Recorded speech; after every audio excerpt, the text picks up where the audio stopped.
Morning sunlight streams through my kitchen windows, casting long rectangles across the hardwood floor, where half-unpacked moving boxes still wait. I grip a coffee mug in one hand and sort through my mail with the other, trying to maintain some semblance of normal routine in my new home. The certified letter sits apart from the stack of junk mail and bills, its official markings making my stomach clench. When I tear open the envelope, the world stops turning.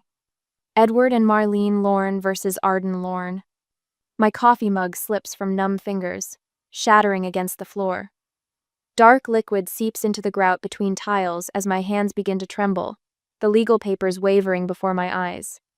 The demand jumps out in stark black text: immediate transfer of property and $300,000 in damages. My own parents are suing me. 2 weeks earlier, I had stood in the same kitchen signing closing papers on my $412,000 home, the first major purchase of my life. The real estate agent had beamed as she handed me the keys. "You did this completely on your own," she'd said. "That's something to be proud of." That night I'd celebrated alone with takeout Chinese and a bottle of champagne I'd been saving since my promotion last year.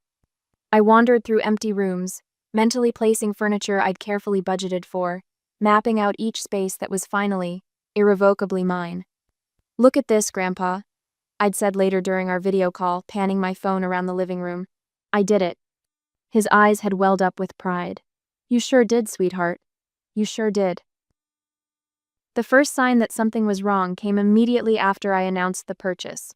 My parents' faces on FaceTime were tight, uncomfortable.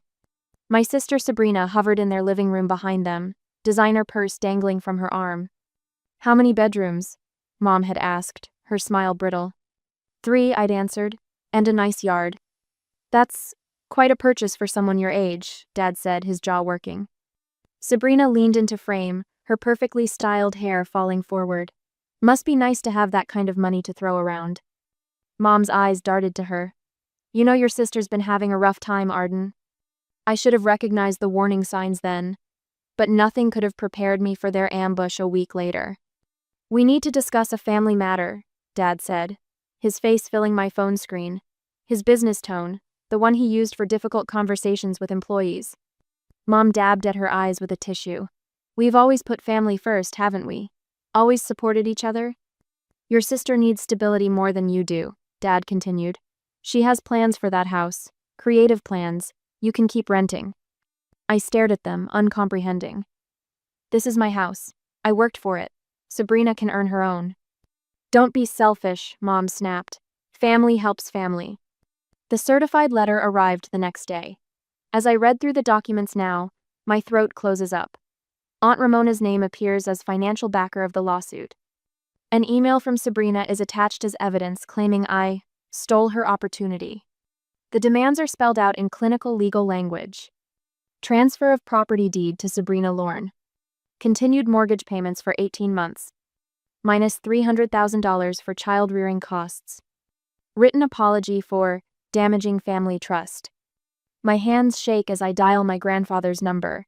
He answers on the first ring. "They've gone too far this time," he says after I explain, his voice hard with anger. I spend the next hour researching attorneys, my heart sinking at retainer fees starting at $10,000. Money I don't have after the down payment and closing costs. The reality settles over me like a heavy blanket. I'll have to defend myself. That night I sit alone in my new home, surrounded by boxes I haven't had the energy to unpack. Tears threaten but don't fall. In their place, something stronger takes root: determination. They want my house? The one I spent 15 years saving for while they bankrolled Sabrina's failed ventures? The home I earned through countless overtime shifts and careful budgeting? Let them try. I stand up and walk to my bedroom window, looking out at the quiet street below. This is my home, my achievement, my line in the sand. They made their choice to attack what I've built. Now I'll make mine to defend it. Have you ever had family members try to claim what you've worked hard for? Share your experience in the comments. I spread financial documents across my dining room table, the morning sun casting shadows between stacks of bank statements and tax returns. My laptop screen glows with an open spreadsheet. 15 years of financial life reduced to columns and formulas. The numbers tell a story my family doesn't want told.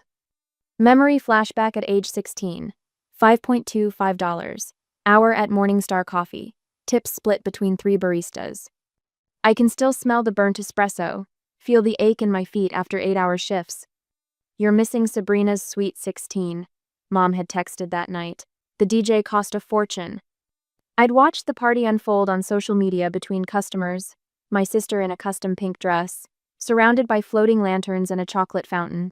Cost, roughly 3 months of my wages. My fingers traced down a column of community college receipts. Night classes after work, textbooks bought used, careful budgeting of every meal. Dad's voice echoes from that period. An accounting certificate? It's not even a real degree. The memory of my 18th birthday surfaces not the celebration but the argument that followed. What do you mean you won't fill out the FAFSA? I'd asked, clutching university application papers. You're an adult now, Dad had said. Time to stand on your own feet. A week later, I'd found an apartment listing. $400. Month. Roaches included. The start of real independence. At the present, my phone buzzes. Mom's number. I let it go to voicemail, already knowing the script. Sweetheart. Her message quavers. We've always given you both exactly what you needed. Why are you being so difficult about this? I pull up my email, finding Dad's response to my emergency root canal 4 years ago. Figure it out. Below it, bank statements showing $2. $0 transferred to Sabrina that same week for creative supplies. My sister's Instagram feed tells its own story. Semesters abroad in Paris and Rome, funded by our parents. Art supplies that cost more than my monthly rent. Meanwhile, my student loan statements march endlessly onward, minus $47,000 in debt, every payment made alone. Don't make this harder than it needs to be, Dad's latest email warns. I delete it without responding. A new voicemail notification pops up. Aunt Ramona this time. You selfish girl, she spits. After everything this family's done for you. I research her history online, finding foreclosure records from 5 years ago, the same year she started living in Mom and Dad's guest house. The pieces click. She's not just backing their lawsuit, she's looking for her own backup plan. A quick social media search reveals Sabrina's latest crisis. Eviction notice from her creative studio apartment 3 weeks ago. The timing aligns perfectly with their lawsuit. The doorbell rings, startling me. Grandpa stands on my porch, carrying a weathered cardboard box. Thought you might need these, he says, setting it down. Inside, decades of family financial records, meticulously organized. They did the same thing to your cousin Thomas, he explains, settling into a kitchen chair. When his auto shop started turning a profit, they tried claiming he owed them for family investments. My phone lights up with a text from Thomas himself 10 minutes later. Heard about the lawsuit. They tried taking my shop when it finally got out of the red. Don't let them win. A knock at the door an hour later reveals my next-door neighbor holding a potted plant. Welcome to the neighborhood, she says warmly, despite surely having heard about the family drama. My high school boss from Morningstar Coffee emails. Remember that Employee of the Year award? Happy to be a character reference. The support strengthens me for the next wave in the days to follow. A certified letter threatening property liens, Sabrina's tearful Facebook posts about her heartless sister, and calls from my parents' country club friends about family duty. Aunt Ramona's silver Mercedes cruises past my house for the 3rd time today, her phone raised to take pictures. An hour later, my supervisor calls about an anonymous concern regarding my character. I spend my lunch break filing a motion to dismiss, using every scrap of legal knowledge gleaned from late-night research. The court clerk raises her eyebrows at my pro se filing next week. This is surprisingly thorough, she says, stamping the documents. The preliminary hearing is set for next month. I request unpaid leave from work, ignoring my boss's worried frown about personal distractions affecting performance. That evening, I sit on my new porch swing, watching the sun paint the sky in shades of orange and pink. The scene triggers a memory. Teenage me walking this same street, admiring these houses, promising myself I'd earn one someday. You're dreaming too big, Mom had said when I'd mentioned it. Maybe I was, but I did it anyway. A young family walks past, children laughing as they chase fireflies. I think about the locksmith coming tomorrow, the security system being installed next week. Not just protecting my house, but fortifying my boundaries. They say blood is thicker than water. but I'm learning that some family ties are actually chains. Sometimes love means standing firm, even when it hurts. Sometimes independence comes at a price worth paying. I gather my documents and head inside, leaving the porch light on, not for family but for the new connections I'm building, one kindness at a time. Next week, the church bulletin lies crumpled on my kitchen counter, my parents' congregation's letterhead stark against today's mail. 3 more prayer requests, expressing concern for my wayward path and hardened heart toward family. I add them to the growing pile. My phone buzzes with another social media notification. Sabrina's latest Instagram story features her tearfully holding our childhood photo album. Family means supporting each other no matter what. Broken heart family first. The timestamp shows 3 a.m., prime posting hours for maximum sympathy engagement. I pull up my financial tracking spreadsheet, the one I've maintained since that first dishwashing job at May's Diner. 15 years old, scrubbing plates until midnight while my classmates planned homecoming outfits. The memory of pruned fingers and aching feet feels fresh, along with May's gentle reminder, "You're building something, girl. Keep those records clean." Each cell tells a story. $6.25 hour times 30 hours weekly, minus bus fare. Community college tuition payments scheduled around 3 part-time jobs. The studio apartment with the leaking ceiling and the second-hand futon I'd proudly purchased for $40. "You really live like this?" Mom had asked during her only visit, eyes sweeping over my carefully arranged thrift store furniture. The spreadsheet continues. Monthly savings transfers, starting at $200, growing to $300 as my certifications brought better opportunities. Years of careful planning, every extra penny funneled toward my dream of homeownership. A knock at the door interrupts my review. Through the security camera feed, a new installation courtesy of Grandpa, I spot Mrs. Henderson from 2 doors down. "Thought you might need lunch," she says, holding up a paper bag. "And Gary's taking the 3-6 p.m. watch shift today." The neighbors have organized an informal surveillance rotation since Aunt Ramona's Mercedes became a regular fixture on our street. Their quiet support feels like a shield in the days to follow. One Tuesday afternoon, breaking news, notification, Sabrina's interview with the local paper. Sister disputes family legacy. The article features her posed artistically in her former studio apartment, surrounded by half-finished canvases. My phone rings, Thomas. "Saw the article," he says without preamble. "Got those account records you asked about? The family investment they claimed I owed? Funny how the numbers matched Aunt Ramona's foreclosure exactly." The Whole Foods automatic doors slide open, and I freeze. Sabrina stands by the organic produce, designer sunglasses perched on her head. Too late to retreat, she's spotted me. "Well, if it isn't the family trader," she announces loudly enough for nearby shoppers to turn. I focus on selecting tomatoes, keeping my voice steady. "Hello, Sabrina. You always thought you were better than us," she hisses, stepping closer.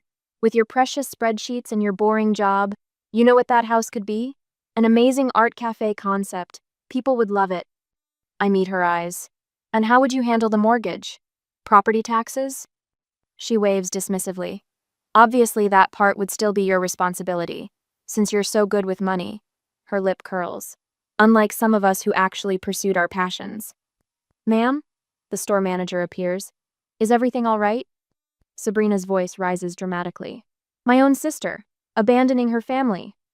I leave my cart, walking calmly toward the exit as Sabrina's performance echoes behind me. The manager catches my eye with a knowing look. We all know what's really happening here. Back home, I spread out the documents Grandpa delivered. Parents' financial records showing Sabrina's $90,000 student loans paid in full. A $25,000 business loan for her failed pottery studio. Their mortgage-free property deed. And buried in old emails, the truth. "Time to teach Arden a lesson about family obligation," Aunt Ramona wrote, "before she gets too independent." My hands shake as I compile court exhibits. The room spins slightly, too many memories crowding in. I'm 5 years old again, watching Mom remove my crayon drawing from the refrigerator.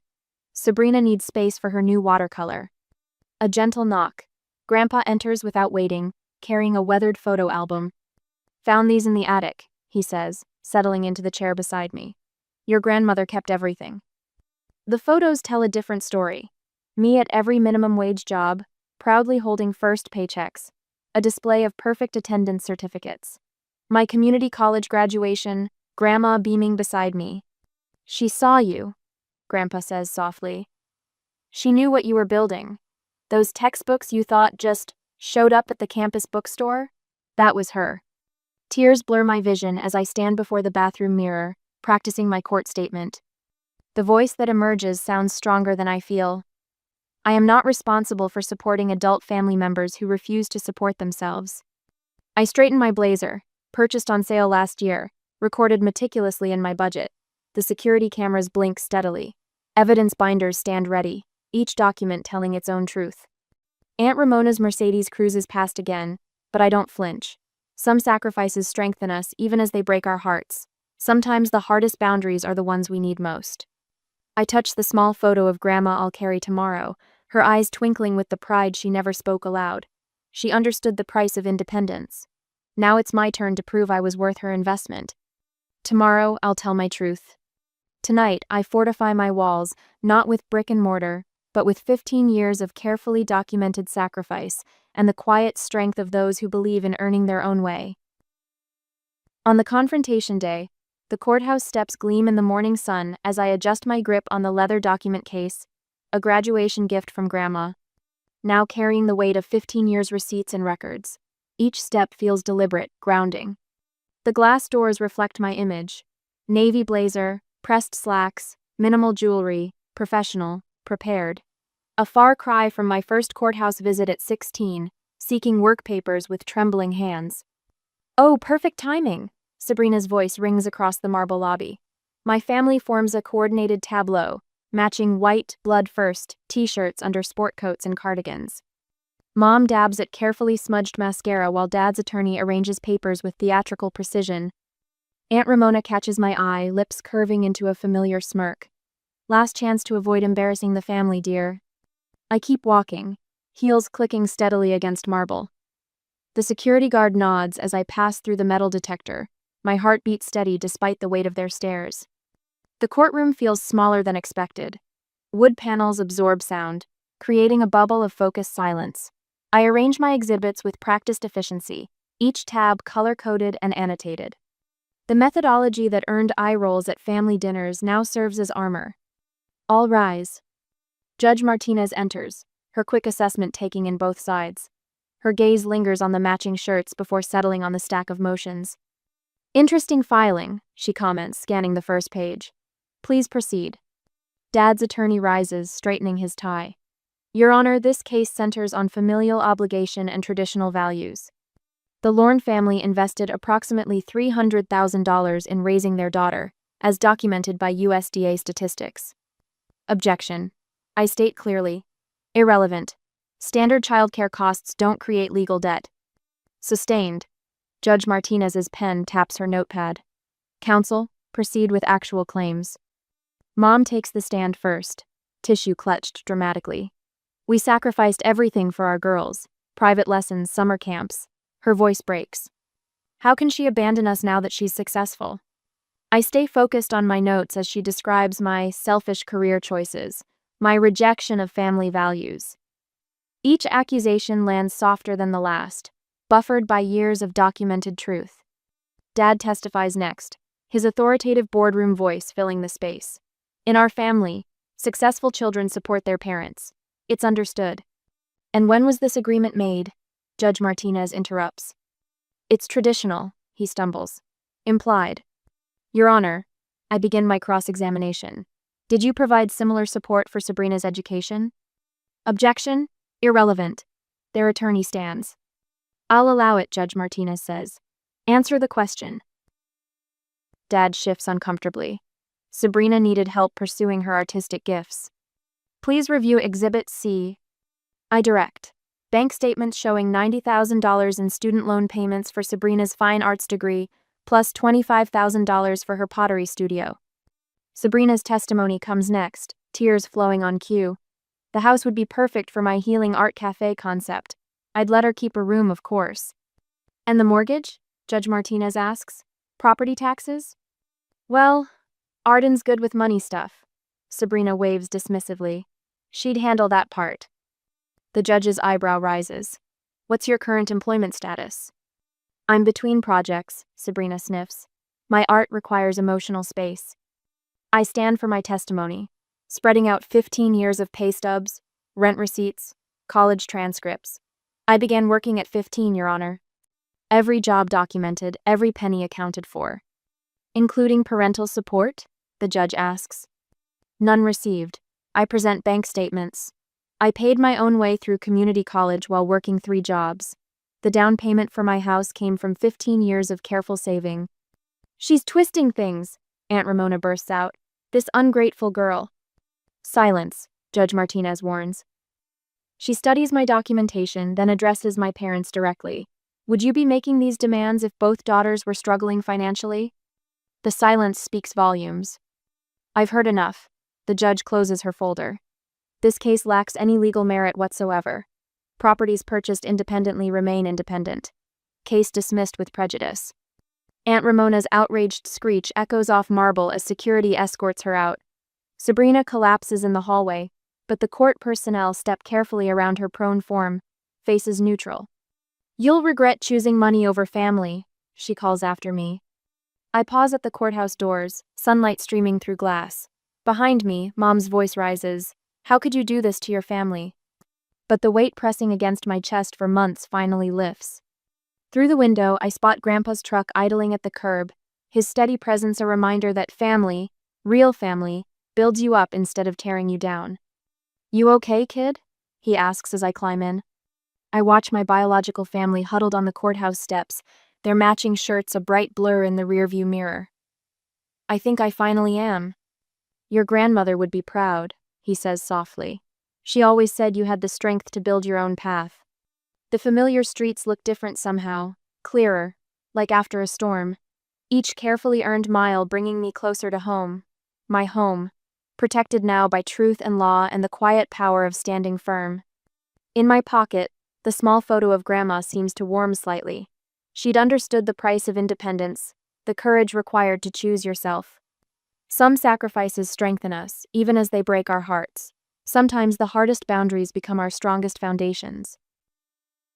The security system chimes as I enter my home, my legally protected home now. 3 days since the courtroom victory, and already the quiet feels different. Not peaceful exactly, but fortified. My phone buzzes. Another notification from Sabrina's GoFundMe. My sister stole my future. Help an artist heal. The fabricated story beneath makes my stomach clench. After supporting me through art school, my sister betrayed our family's trust. Now I'm facing homelessness while she hoards wealth in an empty house. Please help me create my healing art cafe.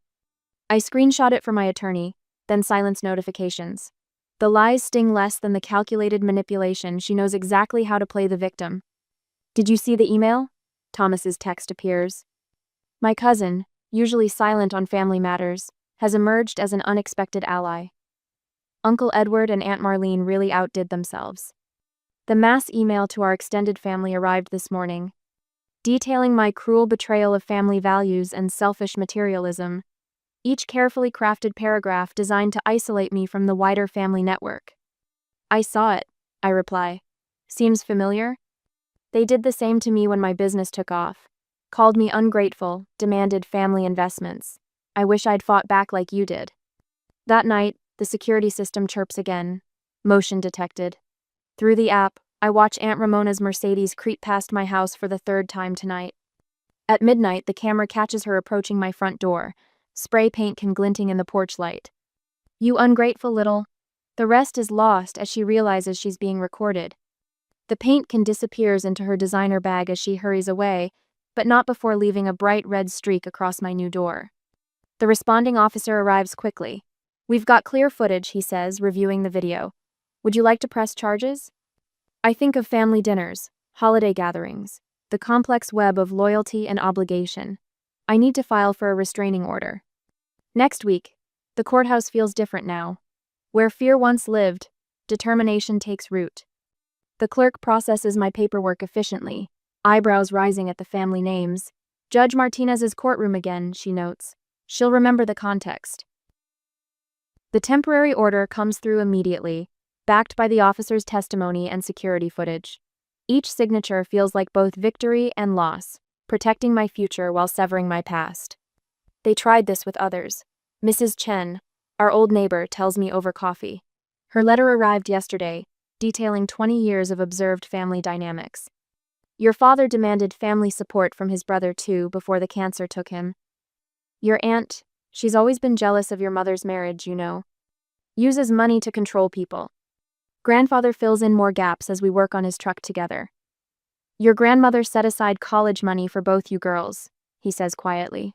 Your parents redirected it. Called it investing in Sabrina's gift. His hands stay steady on the wrench, but his voice carries old anger.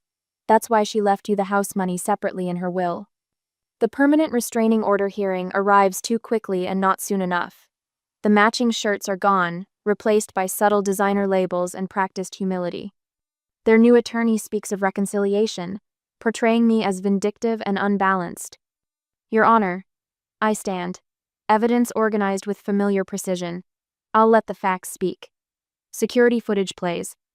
Police reports detail workplace disruptions, my family claiming medical emergencies to bypass security, the GoFundMe screenshots, the email campaign.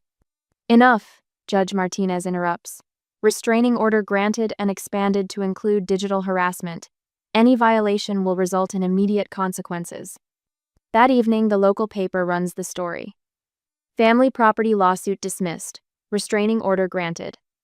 Sabrina's GoFundMe disappears, reported for fraud. Messages trickle in from extended family.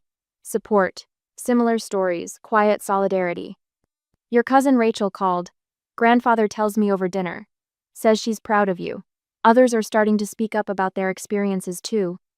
I watch him season his potatoes with methodical care. The same attention to detail he taught me in his garage, rebuilding engines while sharing life wisdom. Does it get easier? I ask. Choosing yourself? He sets down his fork. Sometimes family is what you build, not what you're born into. Your grandmother knew that. Why do you think she left you those tools in her will? Later, I complete my nightly security routine. Doors locked, cameras active, systems armed. The red paint is gone from the door, but its ghost remains, a reminder of boundaries earned and enforced. In my journal, words flow. I protected what I earned, but I'm mourning what never was. The family I wanted existed only in my hopes. The family I have now, the ones who choose truth over comfort, growth over control, they're the foundation for something real. My phone lights up with another text from Thomas. Dinner next week? Rachel and her kids want to meet at that new place downtown.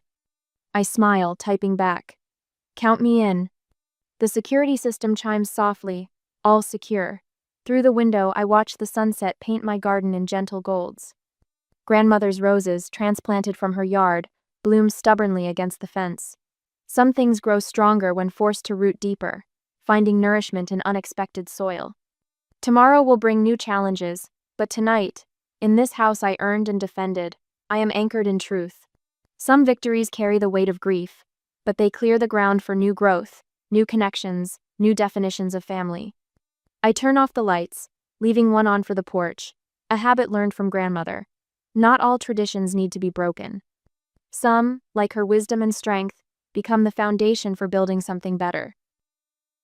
The morning sun streams through my kitchen windows, catching dust motes as I measure coffee grounds, 2 scoops per cup, the way grandfather taught me. Ayer since the restraining order, and my weekends have found their rhythm. Maple's tags jingle as she trots to the back door. My rescue mutt, half golden retriever, half probably everything else, according to the shelter, has her own routine now. She knows Mrs. Chen next door will be out gardening, ready with treats and gentle conversation. Just a minute, girl. I checked the security app out of habit. The system's still active, but I've scaled back the notifications. No more midnight alerts, no more documenting every passing car. The cameras remain, silent sentinels rather than constant reminders. The workshop smell hits me as I enter the garage, sawdust and engine oil, mingled with fresh coffee. Grandfather's already here, setting up for our Sunday project. We're building a dining room table, big enough for the growing circle of people who actually want to be here. Morning, kiddo. He's arranging clamps with mathematical precision. Thought we'd finish the leg joints today. Perfect timing. I hand him his coffee, black, 2 sugars. Thomas and Rachel are bringing the kids over later. They can help sand. We work in comfortable silence, measuring twice, cutting once. Through the open garage door, I watch neighborhood children chase each other past my fence. Their parents used to hurry them along, back when the lawsuit made headlines. Now they wave, letting their kids stop to pet Maple through the slats. Saw your father yesterday, grandfather says suddenly, testing a joint's fit. At Henderson's Hardware. My hands stay steady on the wood. How'd that go? Age 10 years, I'd say. Both of them have. He adjusts his grip on the plane. Marlene was there too, kept looking at throw pillows like they held life's answers. I remember the designer pillows in their perfect house, arranged just so. The way Sabrina would rearrange them when stressed, while I tracked our family's spending in secret spreadsheets. Heard Sabrina's in Oregon now, I offer. Some artist collective. Running again. He shakes his head. Your aunt's not doing well either. Blood pressure's through the roof, according to the gossips at church.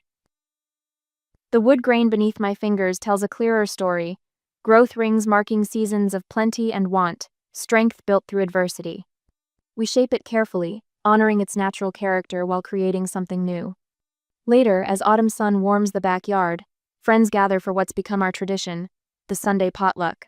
Thomas's kids chase Maple while Rachel sets up lawn games. My coworker Sarah, who stood by me through the worst of the lawsuit, arranges flowers from her garden. Hard to believe it's been a year, she says, stepping back to admire her work. A year since I bought this house. The memories surface. Empty rooms echoing with possibility, then threat. Now every space holds purpose.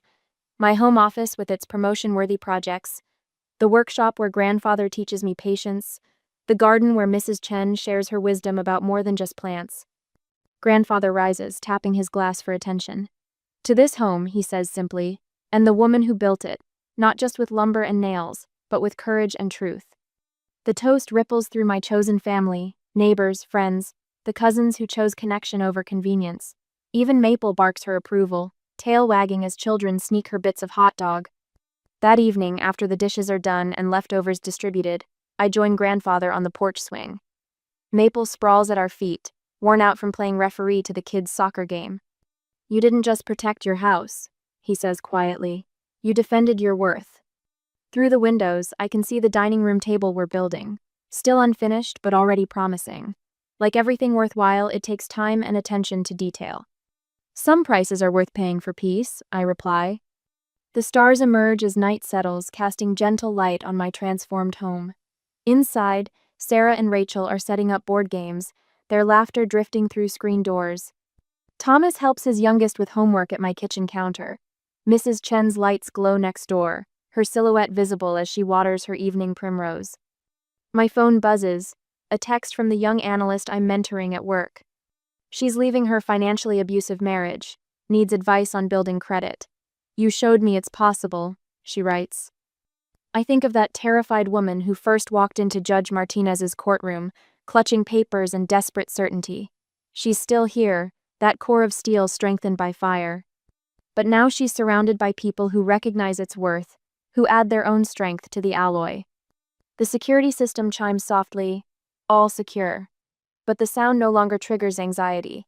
Instead, it reminds me of boundaries earned and kept, of peace protected and shared. Maple's head lifts at approaching footsteps, just the neighbor's teenager, coming to ask if she can walk her tomorrow. Same time as usual? She calls. We're working on her leash manners. Perfect, I answer. Another small thread in the tapestry of normal life, woven from trust and consistency. Grandfather squeezes my shoulder as he heads in to claim his favorite armchair, the one we refinished together, now permanently placed in my living room. His tools live in my garage now, his wisdom in my daily choices. Inside, the game night is getting competitive. Outside, crickets tune up for their evening symphony. And here on my porch, in this space between what was and what is, I breathe in the peace I've built. Some say family is who you're born to, but I've learned it's who you choose to become, and who chooses to witness that becoming with love and respect. Every laugh from my living room, every wave from a neighbor, every shared meal and project and quiet moment, these are the true measures of home. The stars wheel overhead, constant as truth, bright as possibility. Tomorrow will bring its own challenges.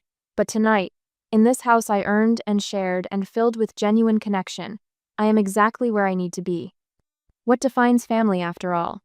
Is it blood and obligation? Or is it the people who celebrate your growth while respecting your boundaries? In my experience, it's the latter that builds the strongest foundations.